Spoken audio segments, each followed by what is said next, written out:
All right, let's thank our band again, our musicians, singers, songwriters. For some crazy reason, when I was in high school, my English teacher asked me to be the editor of the school newspaper. And for a crazier reason, I said yes. I had no idea what I was getting into. I mean, this was BC, before computer. All we had was a Royal typewriter, liquid paper, an X-Acto knife, cut and paste, headlines.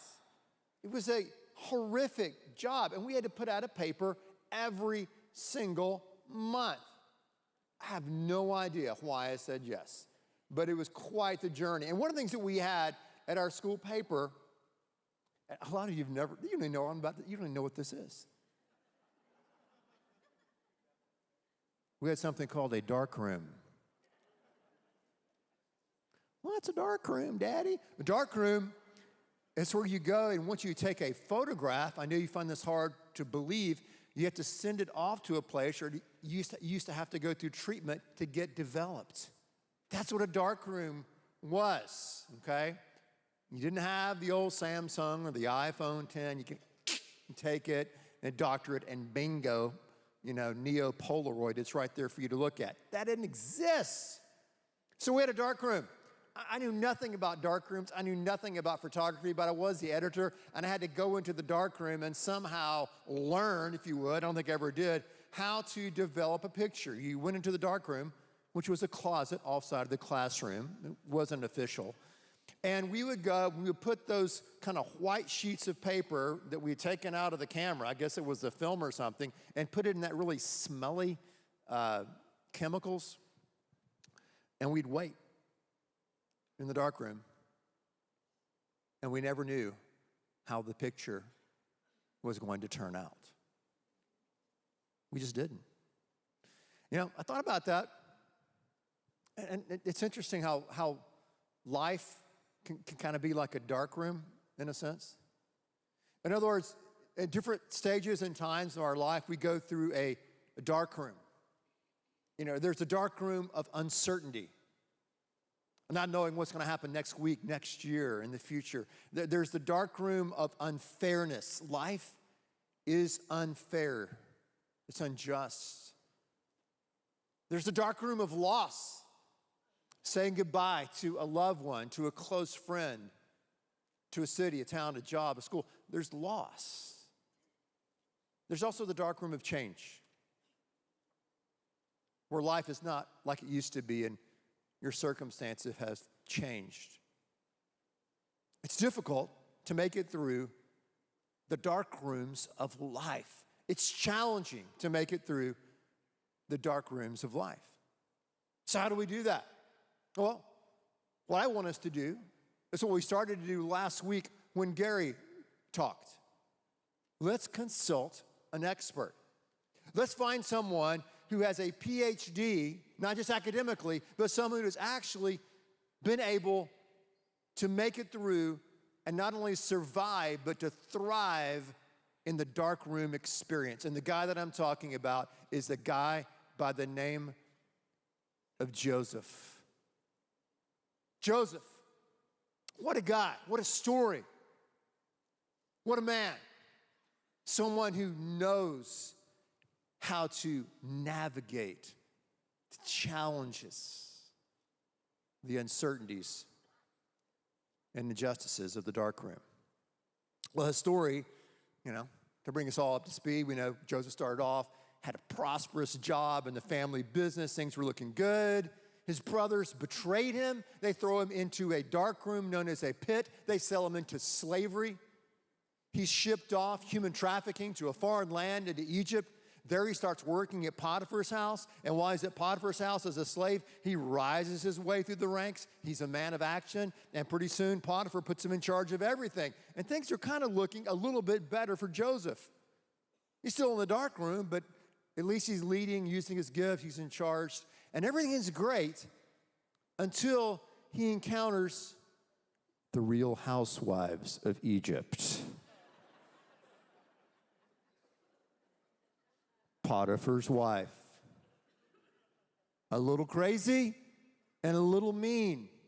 And she makes passes time after time at Joseph when Potiphar is out of town doing business. And finally, Joseph just runs out of the house and says, no, I'm not going to do that. I'm not going to compromise. I'm not going to sleep with you. And she gets mad and screams, oh my goodness, this Hebrew guy, Joseph, he's abused me. He's abused me. And about that time, you hear, boom, the big jet that Potiphar's in is touching down in Egypt International Airport. He gets the news about what happened, how his number one guy, Joseph, has been accused by his wife. And here's what happens to Joseph in Genesis 39:20. It says, Joseph's master, Potiphar, took him and threw him or put him in prison, the place where the king's prisoners were confined. Joseph finds himself in a dark room yet again.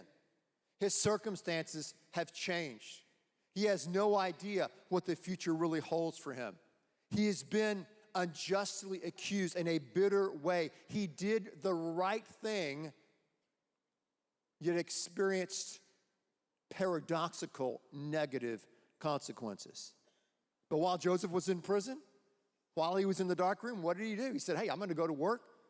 I've got gifts. I've got skills. So pretty soon, he rose up in the ranks in prison. He became in charge and had favor with the warden. It said, while Joseph was there in prison, the Lord was with him. He showed him kindness and granted him favor in the eyes of the prison warden. So just like Potiphar had trusted Joseph, now Joseph was in the pen, he was in the prison, and he was in charge. And it said that God was with Joseph. And I want to add, Joseph was with God. So whether Joseph was in the dark room of the pit, whether Joseph was in the dark room of slavery, whether he was in the dark room of the dungeon and prison, Joseph somehow grasped the reality of the presence of God. He practiced the presence of God in those dark, difficult, uncertain moments. Then when he was down there in cell block 13, Joseph ran into some rather interesting cellies, some interesting cellmates. He found and ran into the Pharaoh's chief cupbearer and Pharaoh's chief baker. And one day, these guys woke up and they had this wild dream, and they were trying to figure out what the dream meant. And so they came to Joseph and they said, Joseph, do you have any idea what these dreams mean? He goes, I don't, but God does. And God's given me the gift to interpret your dreams. So he interpreted the dreams, and he told, the cupbearer, he said, hey, listen, in 3 days, your dream means this. In 3 days, you're going to get out of prison, and the Pharaoh is going to restore you to your original position in the company. Then he told the chief baker, your dream means in 3 days, you're going to get out of prison. The Pharaoh is not going to restore you. He's going to chop your head off. He's going to kill you. Have a nice day. So, Joseph told these two cellmates, hey, listen, he told the cupbearer especially since he was going to live, hey, listen, when you get out and what I'm telling you comes true, remember me. Remember old Joe down here. Remember me. Cupbearer, oh, sure, I got it, man, I got you. I got your back, you know I do. So what happens 3 days later? Here's some music. Happy birthday to you, happy birthday to you, happy birthday, dear Pharaoh. It's Pharaoh's birthday. Genesis 40, verse 20. Look, see, it's in the Bible. Now the third day was Pharaoh's birthday. You better sing happy birthday to Pharaoh, by the way. Because when Pharaoh ain't happy, no one's happy. So, third day was Pharaoh's birthday. He gave a feast for all his officials. He lifted up the heads of the chief cupbearer and the chief baker in the presence of his officials. He got them out of prison. He restored the chief cupbearer to his position. And so once again, he put the cup into Pharaoh's hands. But Pharaoh impaled the chief baker, just as Joseph had said to them in his interpretation. And then something happened. Something cruel, I believe, and unusual happened to Joseph. I think verse 23 is the worst thing that happened to Joseph in his up and down, crazy, dark room experience of a life. Look at verse 23. It said the chief cupbearer, however, did not remember Joseph. He forgot him.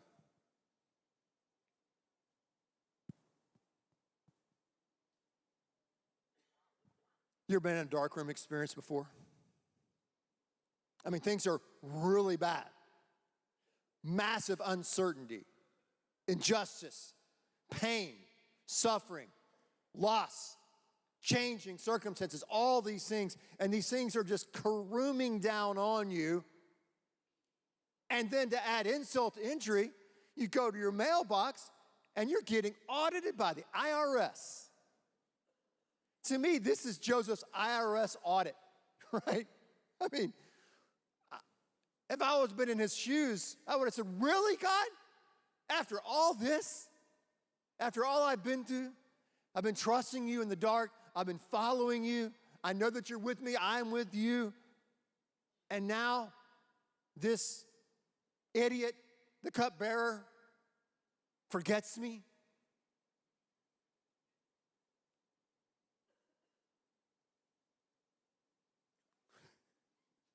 So Joseph sits in the dark room of prison, cell block 13, for another day, another week, another month, another day, another week, another month. He's there for 2 years. He has to feel that his dreams have been dashed on the rocks of reality. His hope has been crushed. And his future is uncertain.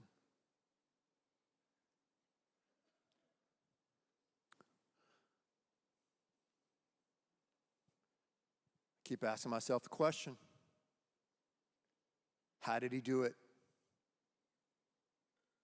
How did Joseph do it? How did he make his way through the darkroom? How did he refuse to get bitter, to hold on to unforgiveness, to drink from the poison bottle of resentment? How did he do it? I think somehow, some way, Joseph saw that either you allow your circumstances to dictate your view of God, or you allow God to dictate the view of your circumstances.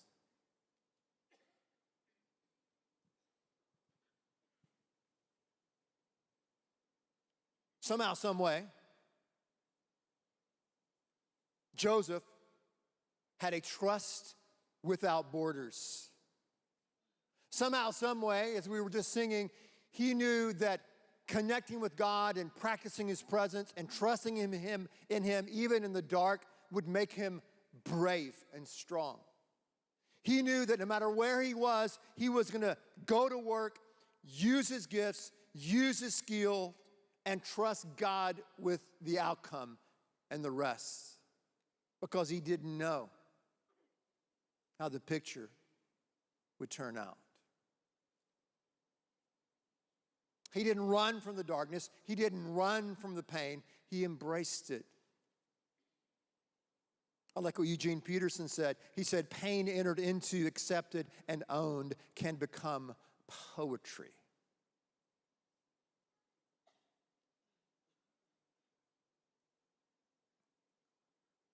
In the dark rooms of life,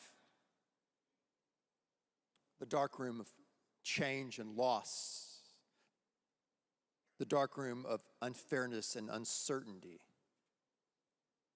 Joseph just kept moving forward with God.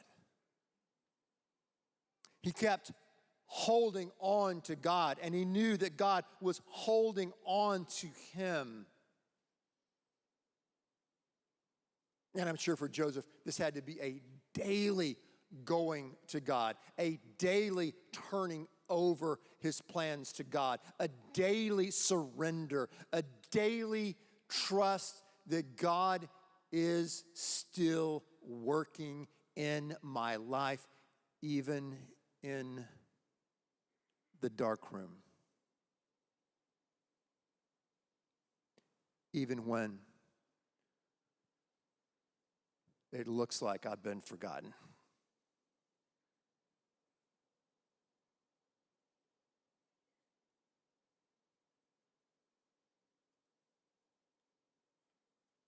What happened next? Pharaoh had a dream. Pharaoh had a dream. Not just one dream, but two dreams.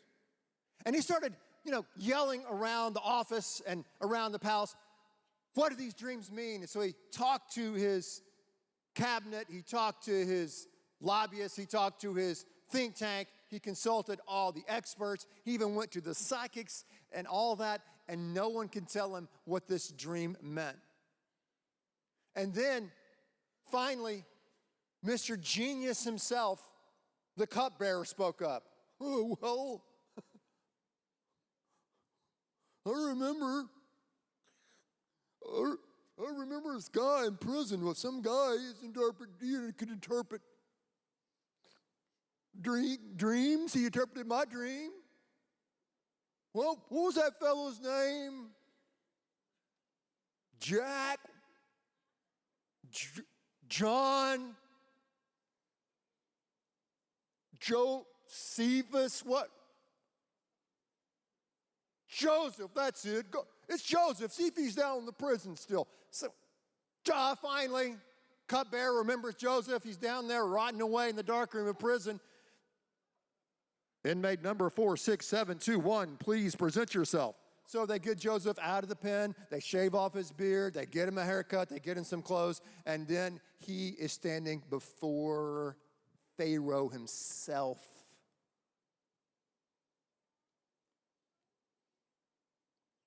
So you're the guy that can interpret dreams. Joseph said, I can't, but God can, and he's given me the gift to do that. So, what are your dreams? Pharaoh unpacked his two dreams, and Joseph said, hey, your two dreams are really just one dream. They're saying the same thing. Here's what I believe God's telling me about your dreams. He said, the next 7 years in Egypt, it's going to be boom town, baby. The markets are going to be going up, up, up. It is going to be a bull market. We're going to have money. We're going to have food. It's going to be boom, boom, crazy. That's the good news. The bad news is, the next 7 years, it's going to be tough. There's going to be a depression that's going to make the 1920s look like I don't know what. It's going to be brutal. There's going to be famine. So what we've got to do, in my opinion, Pharaoh, this is Joseph talking, is we need to appoint a leader. And this leader has to appoint other leaders and governors who can gather up the money and the food during the 7 plentiful years. So we're going to have a lot left over during the 7 lean years so we don't starve here in Egypt. But you got to find the right guy, Pharaoh, to do that. Now again, Joseph doesn't know if the Pharaoh's going to say, you're an idiot, I don't believe your interpretation. Off with his head. He doesn't know, or go back into the prison. He has no clue what Pharaoh's going to do. Look what happens. Chapter 41, Pharaoh said to Joseph, I hereby put you in charge of the whole land of Egypt. The Pharaoh took his signet ring from his finger, put it on Joseph's finger. He dressed him in robes of fine linen and put a gold chain around his neck. I don't know what that means. Maybe he has an album coming out after this, but he had him ride in a chariot as his second in command, and people shouted before him, make way. This put him in charge of the whole land of Egypt. Finally, Joseph emerges from the dark room of life. He climbs and swims his way through miles of sewage, and he's having his Shawshank Redemption moment. But he's not just building a boat in Zihuatanejo. He has power. He has privilege. He's riding down the main street there in Egypt. The car in front of him is a white Rolls Royce, and the vanity plate says, number 1. Joseph is in the car following the white Rolls in a black Bentley, and his vanity plate says, number 2. Yeah, that's what's happened. He's large and in charge. He's got responsibility. And what he says about the 7 good years and the 7 bad years, all that starts playing out. It's amazing. Joseph goes from the dark room of the pit to a prisoner to the palace, to the pinnacle of power.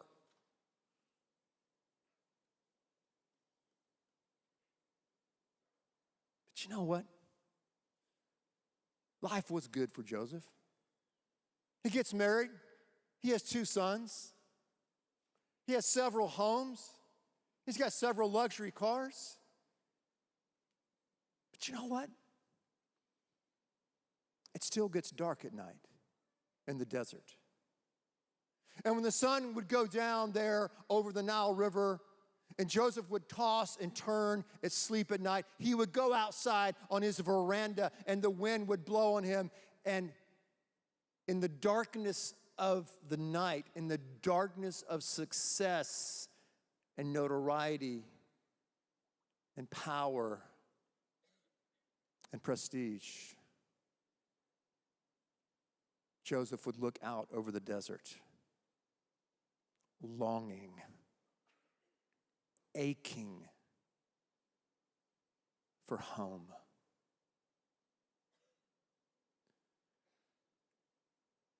Desiring to know if his dad, Jacob, was still alive. Longing for home.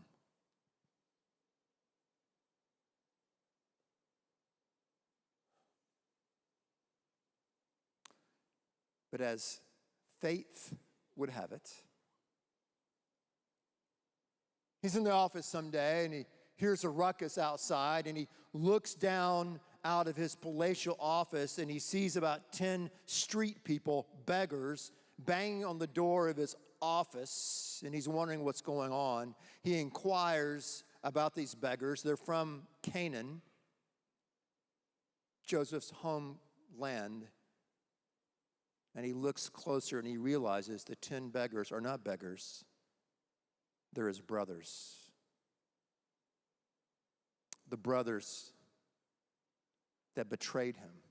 The brothers that threw him in the pit. The brothers that ripped that coat off of him and put animal's blood and told his dad, your son, your favorite son, Joseph, is dead. Those brothers who caused this big hot mess, a massive amount of evil, these 2 decades of living in the dark room, these brothers were back and they were asking for food because they didn't have any down in their homeland.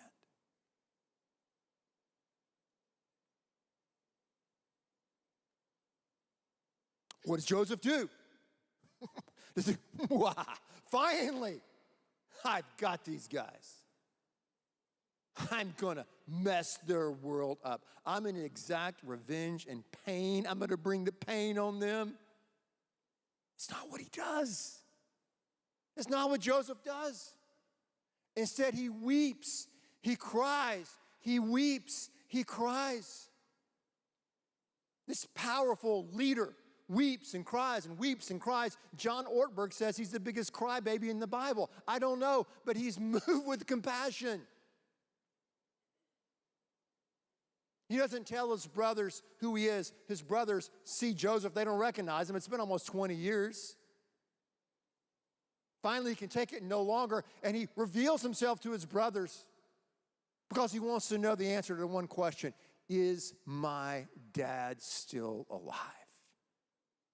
And they said yes. And finally, they brought his father, who was in his old age, back to Egypt. And Joseph saw his dad. And in his dad's last days, Joseph's dad, Jacob, laid hands on him and blessed him and passed away.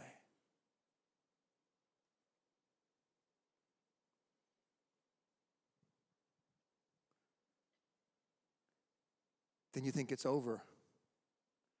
But it's not over. It's never over with Joseph, it seems like. His brothers are afraid. They're like, now Dad's dead. Joseph is going to throw us in the pen. He's going to put us in the stocks. He's going to torture us. He's going to kill us. But look what happened. Last chapter of the book of Genesis, Genesis 50. Joseph said to them, his brothers, don't be afraid. Am I in the place of God? You meant it for evil, but God intended it for good to accomplish what is now being done, the saving of many lives. Joseph said, what happened to me was evil. The pain I experienced was real. The suffering hurt. The injustice was confusing. All of that's really real. But Joseph said, you know what? I knew that in the long run, that somehow, some way, God was going to recycle that because God sees the big picture. And Joseph knew that God develops us in the dark room of life. He develops us in the dark room of life. He knows how the picture is going to turn out.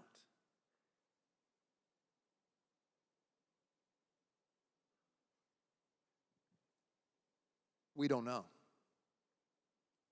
He knows. Wouldn't it be great? I thought, wouldn't it be great if God would come down from heaven and come down here to earth and to kind of, live among us and kind of get inside our own dark room of uncertainty, of unfairness, of loss and change? What if God would do that? Now, from the 6th hour, darkness fell upon all the land until the 9th hour. He cried out, my God, why have you forsaken me? Jesus, God in the flesh, went to the ultimate dark room for you and me,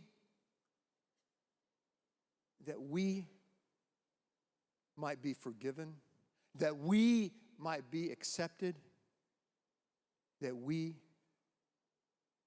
might live in the light. They meant the cross for evil, but God used it for good, for the saving of many lives. So in our dark room experiences, we keep moving forward with Him, knowing that He knows the big picture. Would you pray with me? Father, I thank you that you're a God who pursues us. You're a God who is patient with us. You're a God who speaks to us in the light as well as in the dark. And God, I thank you that you've chosen that we live life and do life together. God, I don't know everything about your will and your plan, but I do know it's your will that we know you. God, I do know it's your will that we are a part of a local church community. So, Father, I pray that during this time of invitation, that you would lead those who need to be a part of this community, this church family, at this time in their life, at this season in their life. God, I pray that you would give them that ability to stand and to walk down front today and say, today's a day that I'm joining this church. I want to do life together with these people. I want to grow here. I want to serve here. So God, I pray that you would lead those here. Singles and students, couples and families, they might stand and walk down front today and say, hey, today's the day we're connecting here. Lord, I thank you for this time of invitation. We give it to you. We ask these things in Jesus' name.